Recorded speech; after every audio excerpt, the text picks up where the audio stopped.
Pemeriksaan terhadap warga negara asing asal Inggris yang diduga melibatkan oknum anggota polisi diungkap Polda Metro Jaya. Keterlibatan oknum anggota polisi sangat disesalkan anggota Kompolnas Pungki Indarti. Dan untuk membahasnya sudah bergabung bersama kami anggota Kompolnas Pungki Indarti langsung dari Biro Metro TV Palembang, Sumatera Selatan. Selamat pagi, Bu Pungki. Selamat pagi Mbak Zakia. Ya, Bu Pungki, kalau melihat ini 4 dari 6 pelaku adalah anggota kepolisian. Bagaimana Anda menanggapi ini, Bu Pungki? Iya, ini saya sangat kaget ya dan juga marah gitu ya. Terus kemudian, aduh, ini kenapa? Apa yang terjadi gitu? Di tengah Polri dalam 3 tahun terakhir ini citranya sudah semakin baik dan pimpinan Polri ini berupaya untuk mendorong anak buah supaya memberikan pelayanan sebaik-baiknya pada masyarakat.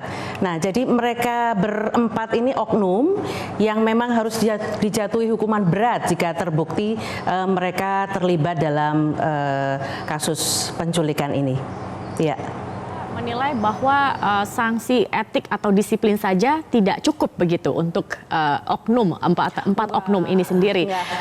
Mengapa harus lebih, Bu Pungki? Tidak cukup.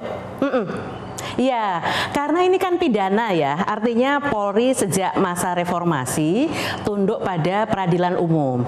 Jadi kalau ada kasus-kasus kriminal yang dilakukan oleh oknum anggota Polri, maka mereka harus diproses pidana. Jadi kalau untuk etik atau untuk disiplin itu kan sanksi internal. Nah, ini mereka juga harus bertanggung jawab terhadap perbuatan mereka.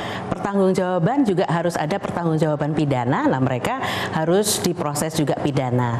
Dan saya apresiasi Polda Metro sudah dengan sigap langsung menangkap dan kemudian memproses mereka secara pidana ya.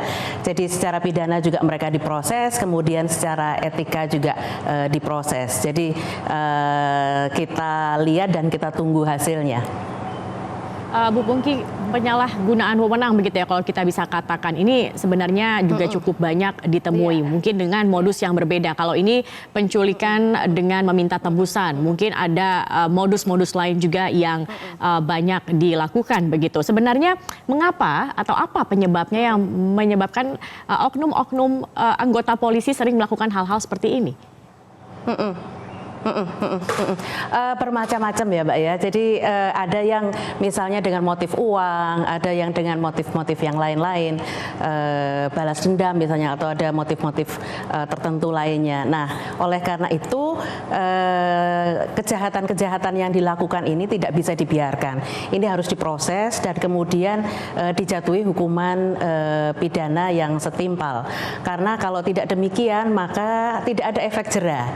Nah, selain itu juga di dalam pendidikan ini memang harus diterapkan dan harus ditegaskan berulang-ulang bahwa mereka menjadi polisi itu tugasnya adalah melayani, mengayomi, melindungi dan menegakkan hukum guna terciptanya Harkam Tipmas.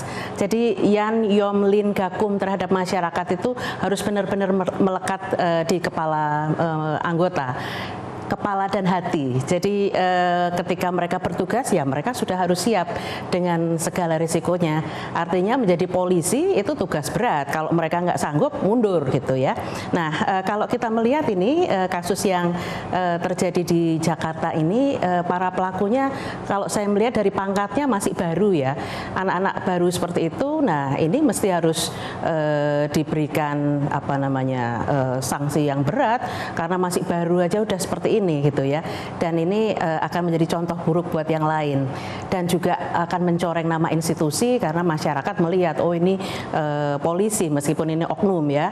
Nah ini kan nggak sesuai dengan sebetulnya keinginan dari para pimpinan Polri untuk menjadikan Polri lebih profesional, modern dan terpercaya seperti itu. Nah kami sebagai Kompolnas harus mengawasi terus kasus ini agar juga diselesaikan dengan baik. Baik, sanksi berat ini sanksi seperti apa yang pantas untuk diberikan kepada para pelaku ini, Bu Pungki?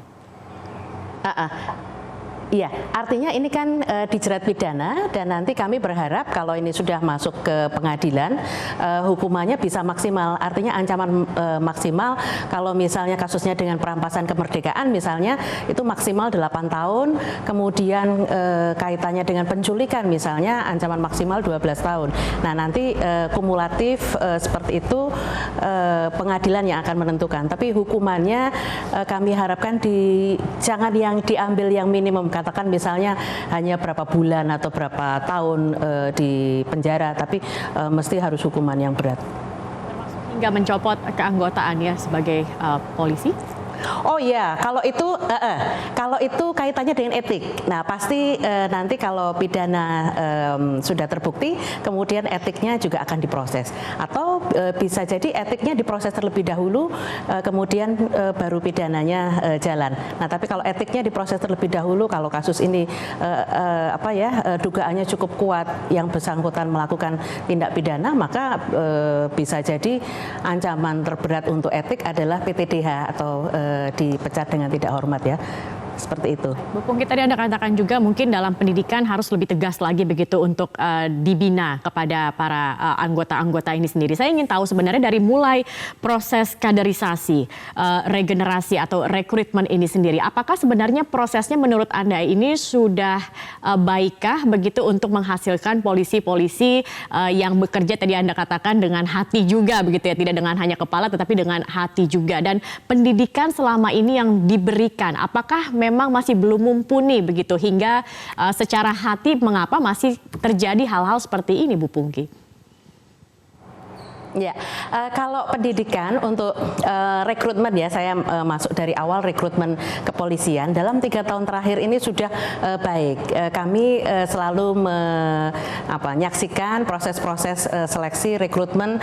Mereka mempunyai sistem namanya sistem betah, bersih, transparan, akuntabel dan humanis. Nah, di situ mereka dididik dengan baik, tidak dengan model seperti sebelum zaman reformasi. Pendidikannya memang militeristik dan dengan kekerasan. Nah, ketika pendidikan yang baru ini diberikan pemahaman-pemahaman hak asasi manusia. Nah, akan tetapi memang harus diakui bahwa pendidikan vokasi, praktek-praktek di lapangan itu masih kurang jika dibandingkan dengan pendidikan di dalam kelas. Nah, pendidikan di dalam kelas kalau saya melihat porsinya terlalu lama sehingga ya murid atau siswa ketika misalnya mendapatkan masukan-masukan atau penjelasan dari guru, kadang-kadang keluar kiri masuk kanan, model-model seperti itu.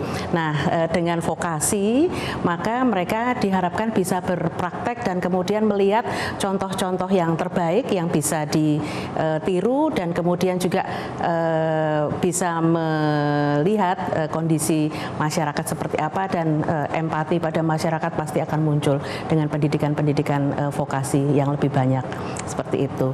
Dan Polri sendiri sebetulnya sudah ada perkap, ya. Ya. Sudah ada perkap untuk hak asasi manusia, Jadi Polri, semua anggota Polri itu harus mematuhi peraturan Kapolri terkait dengan hak asasi manusia. Baik, Bu Pungki, kemudian juga apa sebenarnya kendala begitu ya untuk menumpas modus-modus seperti ini yang dilakukan oleh oknum-oknum anggota kepolisian? Jadi kalau saya melihat memang reformasi kepolisian tetap harus dilanjutkan. Artinya reformasi kepolisian yang sudah dirintis sejak tahun 98, kemudian tahun 2000 ada pemisahan TNI Polri, kemudian sampai sekarang memang masih diperlukan karena memang untuk mengubah watak-watak anggota kepolisian menjadi lebih humanis, kemudian menjadi tidak hedonis, menjadi tidak arogan, menjadi tidak mengedepankan kekerasan, itu memang butuh waktu. Nah, oleh karena itu dengan adanya contoh-contoh, terus kemudian dengan adanya pendidikan di kepolisian, di lembaga pendidikan kepolisian, kemudian juga dengan kalau ada hal-hal yang salah yang dilakukan oleh anggota Polri, kemudian mendapat kritik dari masyarakat, maka itu harus segera dievaluasi oleh pimpinan. Dan pimpinan memang harus selalu mengevaluasi, membimbing, nggak bosan-bosannya untuk mengingatkan anak buah agar mereka dalam melaksanakan tugas itu harus dengan sebaik-baiknya. Dan jika ada yang melakukan kesalahan, itu harus ada punishment. Jadi reward and punishment ini mesti harus berjalan dengan baik. Karena dengan reward and punishment berjalan dengan baik, maka kita bisa melihat kualitas anggota yang juga semakin baik dan profesional. Mungkin selanjutnya kalau dari Kompolnas sendiri terkait kita berkaca begitu dari kasus penculikan ini sendiri, rekomendasi seperti apa yang akan diberikan, kemudian pengawasan juga seperti apa yang harus dilakukan, mengingat tadi Anda katakan ini sangat mencoreng begitu, kepercayaan publik perlahan sudah mulai membaik kepada institusi kepolisian. Dengan kasus-kasus seperti ini takutnya kepercayaan publik ini kembali menurun begitu. Jadi pertama adalah sanksi. Jadi sanksinya harus tegas ya, punishment-nya. Artinya anggota Polri ini banyak gitu ya, yang baik juga banyak.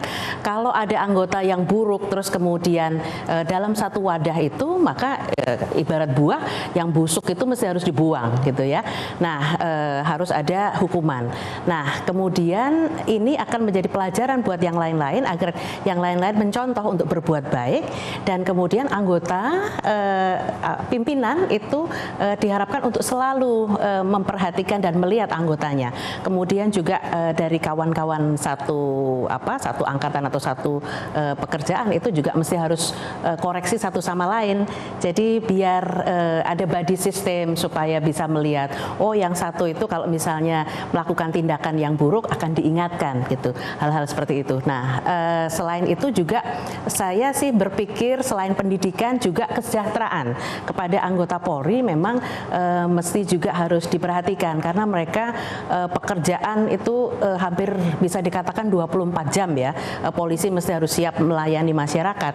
Tetapi kalau misalnya kesejahteraannya minim atau kecil, itu mereka bisa saja tergiur atau tergoda melakukan tindakan-tindakan yang tidak patut seperti itu.